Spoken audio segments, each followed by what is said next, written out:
One of those people killed could have been the young boy. What could have been more important than reporting the circumstance? One word reflection of what you are feeling, or a word in particular that this play evoked. Familiar. Discrimination. Relatable. Resilience. Gratitude. Come here. There were a few things that I jotted down about the play. It was about a boy that got shot by the police at a protest. His mother was almost arrested for cursing out the police at the school, and his father was in prison. So after you hear that, you automatically think that it's about a black family. Come to turn out, it's about a Palestinian family that's living in Israel.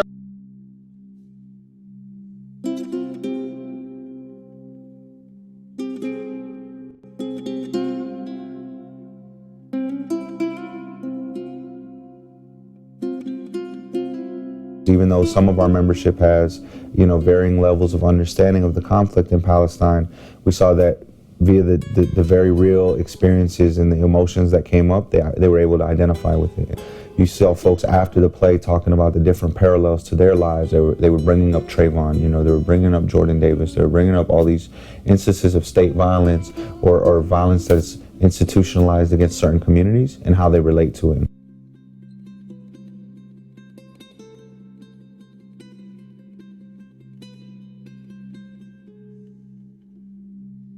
This play not only illustrates that connection and the way that we oftentimes are oppressed by the same entities, the state, law enforcement, institutional policies and procedures that keep our people from achieving true freedom.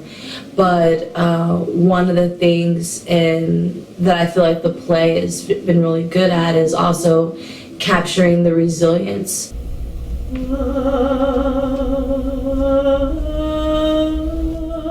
only you could see the crowd. Thousands of people. Your death.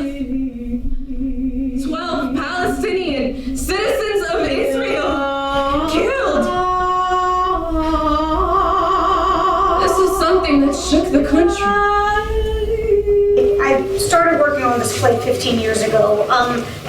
I knew Aseel, and so when he was murdered, it was a very personal thing for me, of course, and for everyone who knew and loved him. And writing the play was one way for me of making a response. And I started working with his sister, with Nardeen, on a process of interviewing. So this is a part of a 24 performance play. We just added 2 more performances in April in New York. And it's been at universities, mostly the Boston to DC corridor. They're heading this week to Atlanta, to Florida, and we're heading together to St. Louis, and the play was meant to end in Ferguson. Prior to seeing this, I didn't have any idea of any problems going on in Palestine, or actually any of the struggles that had gone on. I would have never known any of this. So you didn't know a lot about Palestine coming in? At all, like nothing. My interest in Palestine and Israel has been very superficial. I look and I listen and I hear and see things, but I've never dug in deep to really understand it, but I want to now. The goals of the play itself were realized by hearing very explicitly, in ways that were just powerful connections between the story of Aseel and countless stories that came from the audience. When I first heard of these things, all of these killings, I was thinking, well, this happens in my country every day. No one cares. Why does no one care when this happens to my people? And it made me want to say, well, why should I care about other people? And that's the truth of it. And I'm sorry that I felt that way. Because when I went on tour and I started seeing that there is a serious parallel here, when the people started saying, oh, well, when you got the phone call, that's exactly how that happened for me. It's Siwan. Aseel's being taken to the hospital. What? He was shot in the shoulder. Shot? Yeah, but Dad told me that he's fine now. Where did they take him? Which hospital? I don't know. I come from a household of 5 brothers, and my youngest brother I'm very, very protective over. And actually, at police state, I received a phone call with my little brother, something wasn't right, and it was for police brutality, and my parents called me because I would get there the quickest. So that scene touched me severely. The scenes in the play almost made me cry, like 3 times. And that's a big deal because I don't cry. Like, I really don't cry. Because I've just been kind of desensitized to a lot of the things I've seen and heard. When Nardeen found out that her brother was killed, she walked inside the house. As soon as she got in the house, she kind of broke down. And that also hit home because I have a friend, he died from the police.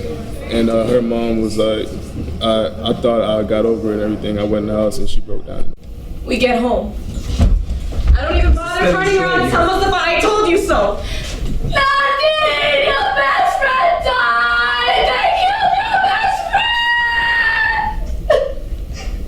friend! We talk a lot about, what it feels to be a protester in Ferguson, right, or standing in solidarity, but you never register how powerful those moments of the parents being inside of their homes, having those emotional moments. And I think that was kind of a eye-opening experience to think about Leslie and my senior, people like Serena and my Derek, having to experience life without their child. Okay, I need to go and read history. We'll talk in a few years at my wedding, if I can find someone stupid enough, that is. A young kid, he has hopes and ambitions. I can relate to that because I find myself coming from a very small world where people are trapped there and they don't leave. I'm from North County. My mom lives on the same street as the mayor of Ferguson. I was raised not too far from where Mike Brown was murdered. So I'm very familiar with that feeling of just wanting to be normal, wanting to do what the other teenagers are doing. I want to sit alone under the tree where you were killed. But there's people everywhere scanning the area looking for bullets and gas bomb containers and everything. Your blood is still on the ground. I collect all the stones with your blood on them. I think about how much blood are on the streets, on the ground across this country, all over the world. And I think about Kimani Gray, who was killed when he was 16 years old. And I think about the blood on the street in Brooklyn and the flowers that his family put next to his blood. Where are you from? Arabe. Where? Arabe. It's an Arab village in the north, close to Carmiel. Oh, so you're Arab? Yeah. Well, then you must be Christian. Why? I don't know. You don't look Arab. How the fuck does an Arab look? No, what I mean is, you talk such good Hebrew and you dress just like any other Jewish girl. You don't wear a scarf. You look very strong and very liberal, so I thought... So an Arab Muslim girl in this country can't be those things? Well, you're an exception. People will attribute all the positive attributes of intelligence to the oppressor or the most dominant race. When she was, oh my God, you speak Hebrew so well and you're different. I even deal with that at school, or just around in the supermarket. Oh my God, you're so clean. You speak so well and clearly. That definitely hits for me because personally, I've dealt with that. My mother has dealt with that. Being what white people may not necessarily think of black people oh, you went to college and you don't speak with Ebonics and you don't listen to hip hop. We cannot point our finger to any one particular officer. It's possible that after a future investigation by the Police Investigations Department will yield further results that we here could not achieve. An internal investigation? As if the police would investigate itself? We waited years. There's justice, and there's justice for Arabs. I remember November of 2014 and sitting in the living room watching television. There wasn't a judge, but Bob McCullough saying the exact same thing, that out of 8 charges and a dead body, that there could be no person who would be responsible for this. Come from Baltimore City. I was actually a victim of police brutality twice, so I can relate to it. And nothing happened to the police officers. I was locked up, nothing happened to them, and I had to court and everything, but nothing happened to them. They were good to go. I got locked up and got a record and everything, even though I didn't do anything. When Mike Brown was shot, right, people immediately said, what did he do wrong? He must have been some sort of criminal. I mean, police officers don't just shoot people. What is that? Like, that doesn't happen here. He must have been a criminal. And so, you know, you see it in the play.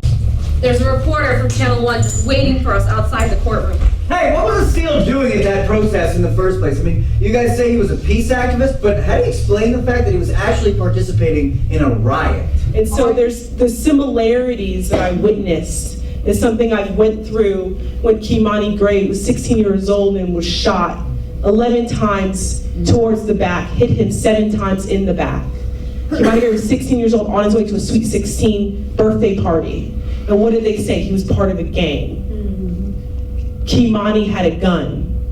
That's not what the witnesses said. The witnesses said his last words were, "Please don't let me die." And so what happens is not just the police, it's not just the criminal justice system, it's the media that doesn't let our children be human beings. How to respond to that is in many ways what I saw tonight, which is not letting the media, not letting the criminal justice system, not waiting for them to humanize people, is doing it ourselves. I am holding the signs for you, brother, and I am chanting the slogans. And I'm still talking to the media. But the interviews, they begin to make me feel so empty. I do the interview, go home, and then nothing changes. I'm so tired. When Nardeen said she's tired of protesting, she's tired of shouting these names, we're doing the same thing now and nothing's changing. So I felt that because it's like, what more can we do? We're out there, we're protesting, we're doing all of these things, and she's tired, you know, and like so are we. The fact that I stayed here, me staying here, choosing to raise children here, it's not a very active form of resistance. But just by staying here, it means that I deemed myself to struggle every single day of my life.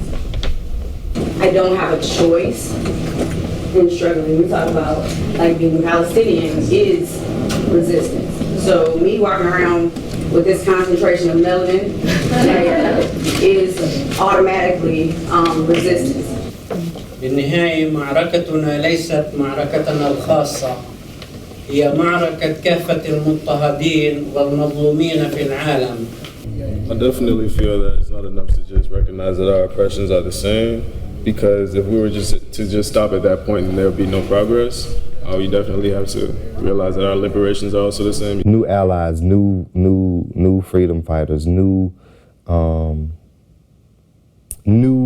groups of people who understand that their liberation, their own individual liberation and freedom is tied up and is bound and connected to that of others. How to every day wake up and ask myself, like, what am I going to do today to change the shared collective oppression? I will go on. I'll make this planet a better place to live in, and I will go on. For all the souls who only saw pain and sorrow, I promise you I will go on. Until we meet in the field, my friend. Take care. Think about a word to describe how we're going to renew ourselves in the struggle. Inform, to be human. Community, love, building, determination, storytelling, stand proud, fearlessly, together,